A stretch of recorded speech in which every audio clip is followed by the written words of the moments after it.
Serious blackmail with cheating. I had a feeling that something was wrong with my wife, Caroline. Not much, but enough for someone who had known her for 12 years, of which he had been married to her for 10. Caroline and I have an ordinary Scandinavian family with 2 children, a 7-year-old boy and a 5-year-old girl. We live in our own home near the county capital, and we both work full-time. Caroline at City Hall, and I work for a small consulting company. My wife and I met at an evening class to learn advanced use of Microsoft Excel and married 2 years later. Of course, like most, our marriage has had its ups and downs, but never any major problems, at least in my opinion. The first signs came about a month after our 10-year anniversary.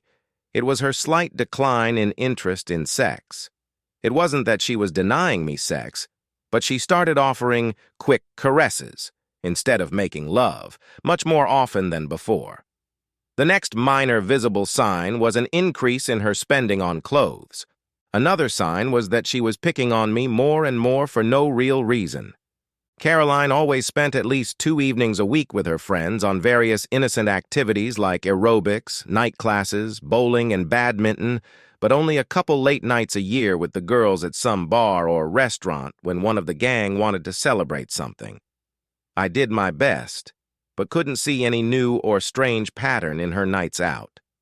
My coworker Eric noticed that I was having problems with my marriage and told me that it was better to find out the truth than to walk around feeling as bad as I did. I told him that a private investigator could probably find out the truth, but I couldn't hire a private investigator for 2 very simple reasons. First, there was no such person, at least not in the phone book, in our town or in the entire county. Second, even if there had been one, I didn't have the money to follow Caroline for any length of time. But I promised to do everything I could to put an end to the problems between Caroline and me. The final straw that broke the poor camel's back happened the first Saturday night after Eric suggested I do something. Caroline and I had been invited to a nice dinner hosted by friends just outside of town, where she acted like a loving wife all evening. She even did so all the way home in the cab we shared with another couple. Of course, I had hopes of continuing the pleasant evening by making love to her. But as soon as the babysitter left our house, Caroline stopped acting so sweet and cut me short with words. "Forget it, if you were foolish enough to expect anything from me tonight." I abandoned my attempts and replied with a bright smile. What could I expect from an icy fool? Nothing more was said that evening, but it took me a few hours before I fell asleep. I used that time to come up with a simple plan. The only thing I needed to do was sign up for an online anonymity service so I could send emails without being tracked. After testing the email service on Sunday morning, I sent the following email to Caroline at her work on Monday. Dear Mrs. Ekman, to my great disappointment, I have evidence of your infidelity, which makes me feel sorry for your husband and envious of your lover for his pleasures with a gorgeous woman like you. Of course, I am sorely tempted to share my information with your husband, but I have a better offer because I want and need to have a good time with a gorgeous woman sponsored by you during my next business trip. So I expect you to be sitting alone at the Plaza Cafe today, Monday, at 2:30 p.m., 3 p.m. with €600 in an envelope at the table. My buddy will greet you with the words, "Aren't you Lars's sister?" You must answer, "No, I am his wife." You must then hand him the envelope. Thank you for your very kind cooperation. Your true friend. €600 was a very insignificant sum that could not be regarded as serious blackmail if she went to the police, and they were unlikely to regard it as any kind of priority case to save the reputation of a cheating wife. On the other hand, it was insignificant enough for Caroline to be able to get it from an ATM with no problem. Both euros and our own kroner are available at ATMs outside of our bank's main office. That Monday, I suggested that Eric take a 3-hour coffee break at the Plaza Cafe. We walked in there a few minutes before 3, and to my feigned surprise, I saw Caroline sitting alone at a table, and then to my real surprise, I saw Martin Jensen sitting alone a few tables away from her. That asshole Martin works at City Hall, too, and he's married to one of Caroline's best friends. We met him and his wife for dinner last Saturday night, but I didn't notice much between him and Caroline. As I stared at Caroline and Martin, I shouted loudly, "What is going on here? Why are you two here instead of working? Why don't you two sit at the same table?" Martin ran off without saying a word to me, followed by Caroline silently leaving the cafe. Eric was even more confused than I was when I told him that we had probably managed to catch Caroline with her lover. I then called Martin's wife, Cecilia, and asked her if she had any idea why my wife and her husband had taken the afternoon off and were sitting at different tables in the cafe. I then told her that I suspected that Caroline was having an affair, and now Martin should be the prime suspect unless I got a very good explanation about what they were involved in. She promised to have a serious talk with Martin and call me when she knew something. This Martin was a very handsome man, usually expensively dressed, polite, with good manners, and a real party animal. Of course, those of us who knew him from childhood had a very different opinion of him. At home, I logged into our bank account, which showed that 600 euros had been withdrawn and put back in during the day. I had enough of that information for the moment, so I filled in the divorce forms picked up at the courthouse during my lunch break. When Caroline got home, she was mad as a bee and lashed out at me. "You acted like an idiot in the cafeteria. I can explain it all if you'll bother to listen to me," I replied. "No. I don't want to listen because I don't care about your explanations. Just read these divorce papers and sign them. Everything is split 50-50 and you can't get a better deal, even with an attorney that will cost you a fortune." It was obvious that she was really pissed off, and she yelled at me, "These divorce papers are the only sensible thing you've been able to do in a long time." Boiling with anger, she signed the divorce papers without reading them and shouted, "It will be a relief to me to get a real man instead of a lowlife like you." That's how my marriage ended. Caroline left the house, and I didn't care where. Later, I got a call from a sobbing Cecilia who told me that Martin had confessed to having an affair with Caroline. He was now crying and begging her to forgive him. She said she didn't know what to do and demanded that Martin move out and live with his parents for the next 2 weeks so she could have time to think about their future. I told her that Caroline and I had already signed the divorce papers. One thing was for sure. If Caroline thought Martin was her new dream man, she could forget about it. But it wasn't my place to tell her that. After the phone call, I moved all of Caroline's clothes into the guest room.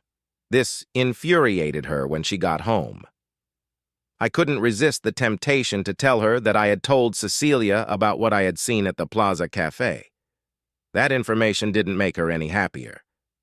The next day, strange things happened. Coming home after work, Caroline surprised me by saying, "Dear Lars, I am sorry and regret everything I said yesterday in my angry mood. I was stressed and said stupid things I didn't mean. Can you forgive me for that? You are and always will be my true love. No more hard feelings. We are adults, and we are expected to do our best to solve our problems. Please tear up those stupid divorce papers we signed yesterday in an angry mood, and I promise to be a much better loving wife, and I will explain everything about yesterday." I looked her straight in the eye when I told her, "The divorce papers are in court, and I already know all about Martin and your affair. Last night after you left, Martin confessed to cheating on Cecilia, who called and told me that your real man was a crying weakling begging for mercy, and claimed you were a fraudulent cheater who seduced him. He's not much of a match for the real man instead of me, is he?" Caroline sobbed and asked, panting, "Did Cecilia tell you about Martin and me?" "Yes, and that explains why our marriage has been a loveless marriage for the last while. I suspected your deception, but found no real proof until Martin confessed to Cecilia."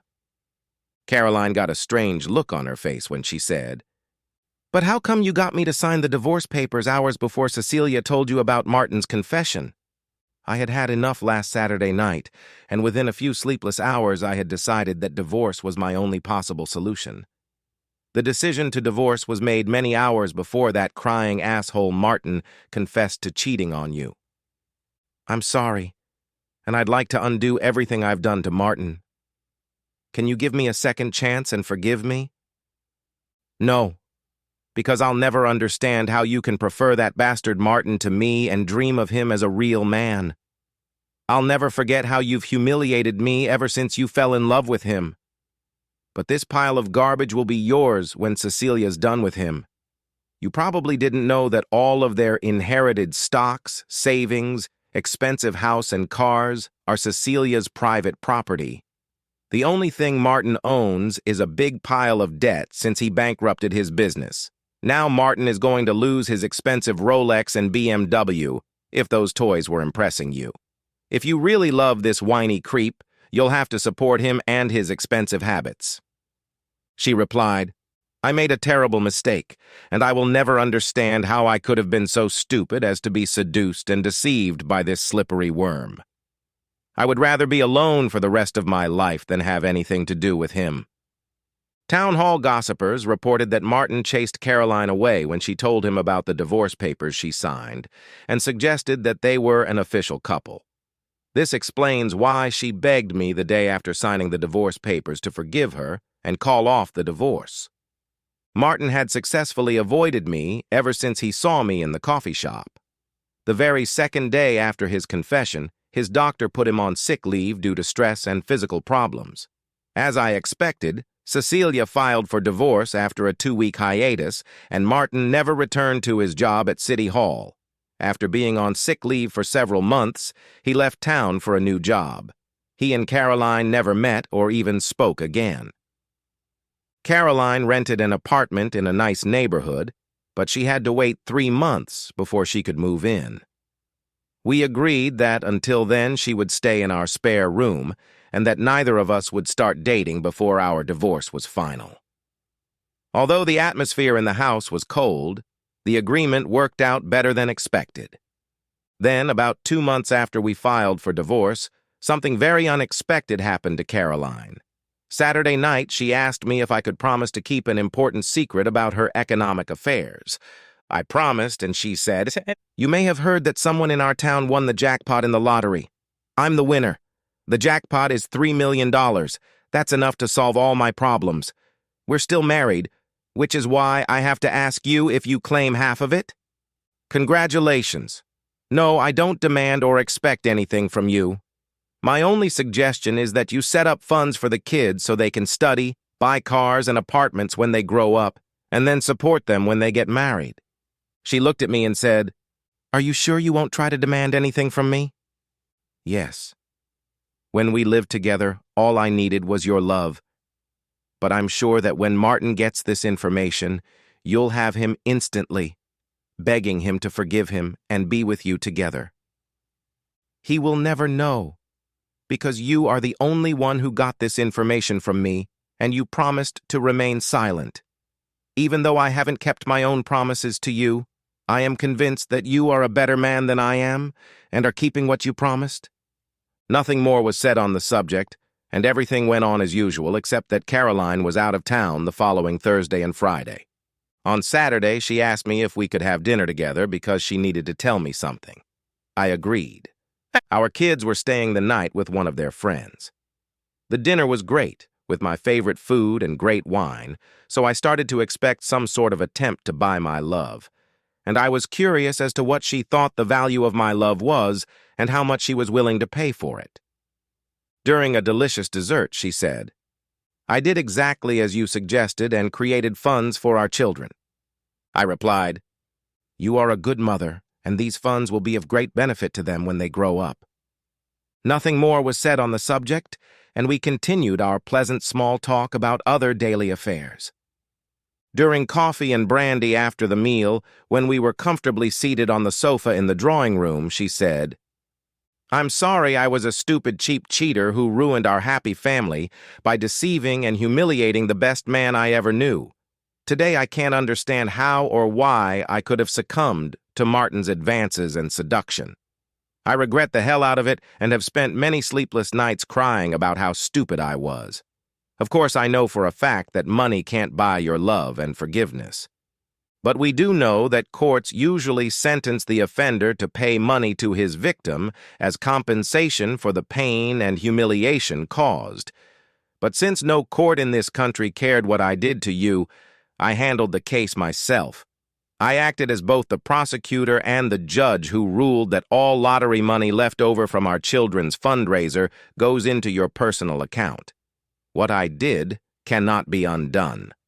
She gave me the receipts from the bank, and I was silent for a long time before I said, "Good God, what have you done? I can't take your money. I will give it back to you." She replied, "You don't owe me anything back. The lawyers who organized this said it's impossible because there are no conditions. The money is yours and yours alone, and I cannot and do not want to regret what I have done with it. I don't demand or expect anything in return. I did what I would have done before I got caught in this stupid scam." What I could have done? My love wasn't for sale, but Caroline wasn't trying to buy it. No conditions at all. No requests for forgiveness. She'd only talked about compensation. She didn't even try to kiss me. Although I was in some shock, I began to realize that her love for me was real. Caroline was an intelligent, beautiful woman and the mother of my children. I suspected, without a doubt, that she was still in love with me. Would I ever be able to find a better woman than her? Probably not. Find a single woman equal to her? Not even that. Would I be able to forgive her? I didn't know. But why not give it a serious try? I decided to do it. I said, "Dear Caroline, we are still married and we should talk to each other, talk about the past and talk about the future. I think talking about the future is better suited after this delicious dinner. Don't you?" She replied. "Yes," I continued. "Divorce hurts like hell, and it hurts even more now after I realized how much you really love me and how much you regret your affair." She cried and sobbed. "I pray every night that one day you will forgive me and give me a second chance." I moved closer to Caroline, put my arms around her, and said, "We are still married. Should we seriously try to stay that way?" She looked me straight in the eyes and whispered, "Am I dreaming, or is this true?" "It's true because I hope you're still the same my Caroline you were before she was tainted by Martin. I miss that Caroline very much." She hugged me tightly and whispered, "You'll never regret this." That evening could only end in one way, with glorious lovemaking. During that night, I did everything I could to give her the best sex she had ever had, and she did the same with me. It was like a wedding night again, and for a long time after that night, we acted like newlyweds. We skipped the divorce. Everything was fine in our relationship, and now we are a happy family again. Our children demanded that Caroline and I promise that we would never try to divorce again. We hardly ever talked about Caroline's affair with Martin. For some reason, I didn't really care about any of the details. Even though she gave me all her money, I never felt like she bought me back because she had no conditions, just a faint hope. She put everything she had at stake, won what she wanted, and only the future would show her if she did the right thing. The truth is, I missed her so much that I probably would have done something myself to get her back without any money. One thing is for sure, I love Caroline and she loves me. The end! Subscribe to my channel. Thank you.